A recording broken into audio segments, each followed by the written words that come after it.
Il était une fois, dans un petit village pittoresque, entouré de collines verdoyantes, un couple dont l'amour était l'exemple même de la fidélité. Sophie et Antoine s'étaient rencontrés à l'adolescence et étaient tombés amoureux comme dans les contes de fées. Leur relation n'était pas sans défi, mais leur fidélité l'un envers l'autre était inébranlable. Sophie était une artiste passionnée qui trouvait toujours de nouvelles façons d'exprimer sa créativité. Antoine, quant à lui, était un enseignant dévoué, aimant partager ses connaissances avec ses élèves. Leur amour était nourri par leur dévouement mutuel, chacun soutenant les rêves et les aspirations de l'autre. Un jour, Antoine reçut une offre de travail dans une grande ville éloignée.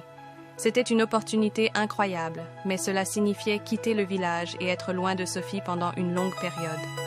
Ils décidèrent de prendre le risque, convaincus que leur amour et leur fidélité les aideraient à surmonter la distance. Les premiers mois furent difficiles, mais Sophie et Antoine restèrent fidèles à leur engagement. Ils s'écrivaient des lettres d'amour tous les jours, partageant leurs espoirs, leurs joies et leurs peines. La fidélité devint la force invisible qui les liait, malgré les kilomètres qui les séparaient. Leur amour résista à l'épreuve du temps et de la distance. Lorsque Antoine revint enfin au village, ils se retrouvèrent plus amoureux que jamais. Leur fidélité leur avait permis de grandir ensemble, même en étant séparés. Ils découvrirent que la fidélité avait renforcé leur relation, leur donnant une base solide sur laquelle ils pouvaient construire leur avenir.